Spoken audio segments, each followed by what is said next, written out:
My name is Taylor Moreau. I'm the Membership and Office Manager of Zeta Beta Tau Fraternity, or MOM, as I like to joke about. And Cody will be helping me tonight. Cody? Hi, everybody. My name is Cody Taylor. I'm the Assistant Director of Chapter Services for ZBT.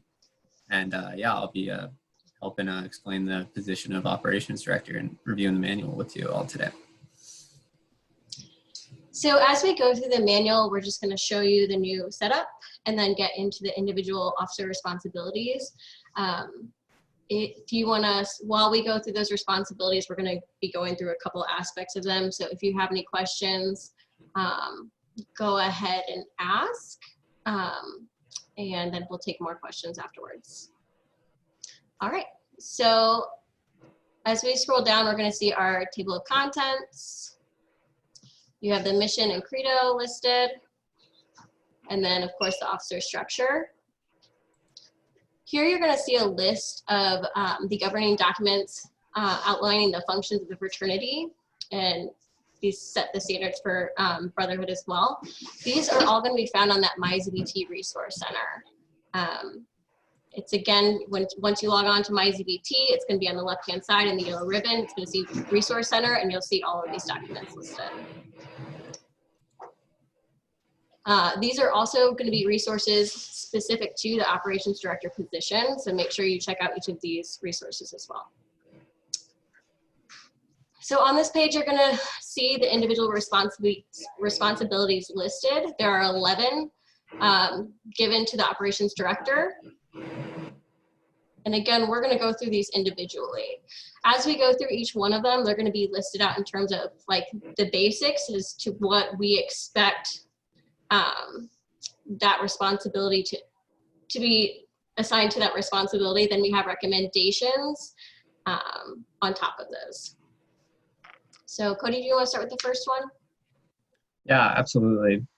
And to kind of build upon what Taylor kind of mentioned as far as the basics, considerations, and recommendations, the basics are the required, this is, you know, the bare minimum behind each responsibility. Recommendations are a little bit, you know, just kind of things, what we recommend, what we see, you know, good practices from other chapters. Considerations are just things to think about within each responsibility. So the first one is the Operations Director attends the transition program. Now this is something that we've added to all the officer manuals, that basically at the beginning of each term, of each executive officer's term, the president will plan and execute a transitions program.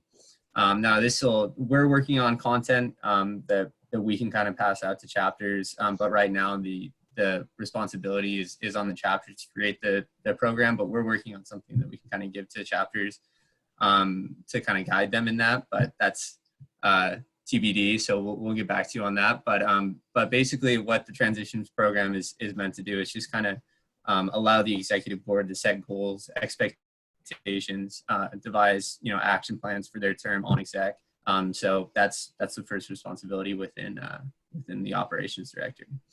Now, if you have questions about the transitions program, that is something that you can direct towards your staff liaison. As we're trying to work towards building out the transition program content, you know, you can talk to your staff liaison to kind of talk through what that looks like, and work with your president on that as well. Taylor, you want to take the second one? Yeah. The operations director will attend executive board meetings and chapter meetings. So you need to attend both the executive board meetings and chapter meetings, and prepare items to report on for each. We recommend that these executive board and chapter meetings occur weekly. I know. And the next one is just communication with your chapter advisor. This is, you know, this I think in the past was kind of, you know, I think every chapter is a little bit different about how they handle communication with their chapter advisor. But every executive board member should be communicating with the chapter advisor on a regular basis. It's not just the president's role, it's the operations director's, it's not just the president's responsibility, it's the operations director's responsibility as well. So think about the things that you want to talk to your chapter advisor about within the realm of the operations director, you know, updating your advisor on GPA, chapter GPA, roster changes, updates to the Constitution, bylaws, anything like that. Those are all things that you need to talk to your chapter advisor about as they come up. Number 4, the operations director is responsible for all timely and accurate record keeping for the chapter. So this means keeping that roster updated on Vault, updating membership statuses, making sure that all new initiates have completed their MyZBT registration. That registration does include their membership agreement, and so we really need to make sure that those are completed within that 72 hours. Also, once those are done, the new initiates are given that undergrad active status, and we send out their PIN, certificates, and membership cards. So this is an essential part of making sure that all of these brothers are reported accurately and kept in Vault correctly. Maintaining a filing system for chapter records, such as the minutes, rosters, SBRV records. We definitely recommend keeping all of these documents and records in a Google Drive, ensuring that access to this Google Drive is shared for all responsible parties, and then passed on when you do your officer transitions for the following terms. Definitely. The next one is, I kind of referenced it a little bit earlier, but the operations director annually reviews any governing documents of the chapter, whether that be Constitution, bylaws, Brotherhood Quality Standards. If you have any questions on those specific documents, or like, kind of expectations from headquarters of what we want in those documents, that's something that you can talk to your staff liaison about. We'd be happy to kind of walk through that with you. But yeah, they should be reviewed once a year. I think some of our chapters kind of get in trouble sometimes as far as like not reviewing them once a year, but they definitely should be reevaluated and updated at the beginning of every academic year, at least once within that time frame. So the operations director is the point person for the completion of standards of excellence and assigns sections to be completed by other officers as needed. So it's used as a benchmark for chapter performance and a guide in determining award winners in the fraternity's international convention every summer. So you need to be aware of when the submission portal opens and closes for your term. Just make sure that you're consolidating all of these submissions in that Google Drive, that same Google Drive, and that you're aware of when the submission process begins, ends, and you're checking in with all members included on this, the SOE process. So yeah, and then the next point is the operations director fills in for the president in his absence.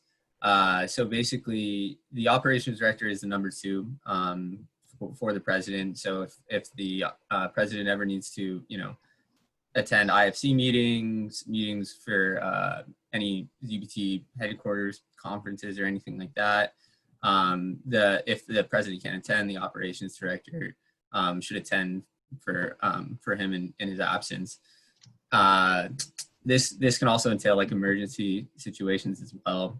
So just making sure that you kind of think about that and are mindful about that as far as events go, and kind of working with your risk prevention and wellness director and making sure that that's in your risk reduction protocol as well. So the operations director oversees the academic chair. So you're meeting with the academic chair regularly. You're setting goals and expectations for yourself, coordinating them with the academic chair to meet and set expectations for their term in office. Make sure you're checking in on the resource center, that MyZBT resource center, for resources for the academic chair. The academic chair should be appointed each academic term. So make sure that you're requesting your applications at the beginning of each term before you appoint. So the operations director is responsible for ensuring that the chapter utilizes parliamentary procedures within chapter meetings, executive board meetings, even if it's in his ability to do it within committee meetings as well. That it's his responsibility to make sure that kind of happens. If you're unfamiliar with parliamentary procedures, contact your staff liaison and kind of work with them to learn a little bit more about parliamentary procedures and make sure that is a part of your chapter culture as far as meetings go. So the operations director oversees chapter committees. So you're collecting minutes from each committee meeting and reporting on the progress during executive meetings. Make sure that you're keeping these minutes in that Google Drive, and that everyone that needs to has access to that again. So you're also assisting in the placement of all undergrad brothers on the active committees. So make sure you consider how you can help place a brother who may not be in a committee, like coordinating with executive board officers, which oversee committee relating to the interests of the specific brother. And the last responsibility is just kind of outlining the responsibility to keep and hold on to transition materials for your successor. Now, this is important for, I would imagine, most of the people on the call right now as we're kind of preparing for elections in the coming months. So this is something to definitely think about and make sure that you're compiling all needed kind of information that your successor might need to pick up, in November, December, whatever it may be. So you want to think about, what would have been helpful for you, right when you started. Maybe your previous ops director didn't leave you much. So try to think about that, and what kind of materials do you utilize on a day-to-day basis that would be helpful for your successor? Obviously, this manual that was just kind of updated is a great starting point, so that should be included in the materials. And then anything chapter specific, contact information, and information specific to your campus and stuff like that, that all needs to be included in here as well. And this all can be kept on a Google Drive. Like we mentioned before, that's a good way to store all chapter materials. So you might have noticed also that compared to the previous operations director manual, if you had looked on that, it's a lot shorter. I think that was done pretty intentionally to make it a little bit more digestible. I think the other one was, upwards of 20-30 pages. So this one's a lot better, but we just kind of wanted to run through that and open it up for any questions from you all about some of these updated responsibilities. Anything that from your experience in the role, and kind of open up the conversation to you all as well. Will that document be available on the website or? It is currently. It's actually in the MyZBT Resource Center right now. It is, have you been able to access MyZBT? Yeah. Okay, so on that yellow left-hand side, you'll just find the Resource Center. And then you'll scroll down to the second section. It's officer materials. Okay, cool. Good question. Just as a reminder too, rosters are due. I know we invoiced in the middle of August, but that final deadline is September 30th. So it is about 2 weeks. I know that some people are still trying to finalize that roster, but just make sure you get that turned in as soon as possible, and we can credit you for brothers that may not be returning. Also, just again, another reminder, tomorrow is the deadline for that COVID status application.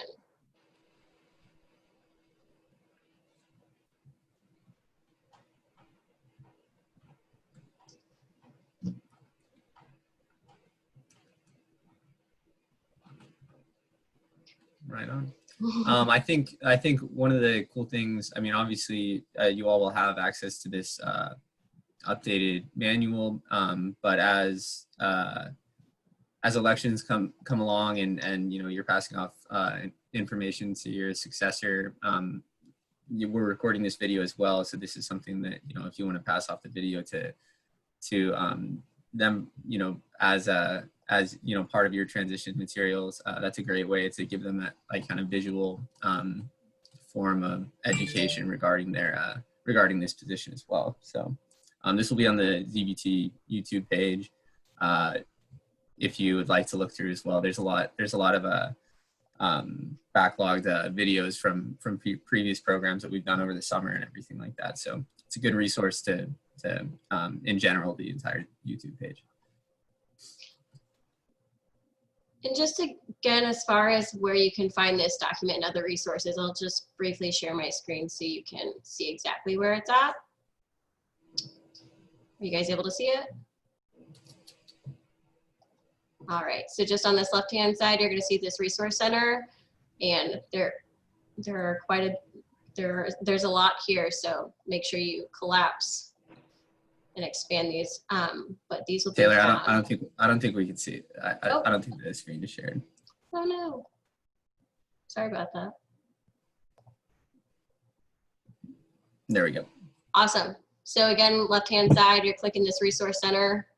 And here's all of your sections here. You're going to go to chapter officer resources and scroll down, and under each position, you will find the manual needed. And then there's those parliamentary procedures that Cody mentioned. Perfect. Well, if there's no other questions or anything like that, I think that was everything that we would like to review. If obviously, you know, if questions come up or you're reviewing these responsibilities, you know, at a later time, and you know you're unsure about anything, your staff liaison is always available to help. So just reaching out to them and you know setting up a call or anything like that is you know always an option for further communication regarding your role or anything like that. So yeah, thank you for hopping on a call with us and learning more about the operations director role. Yes, thank you. Thanks.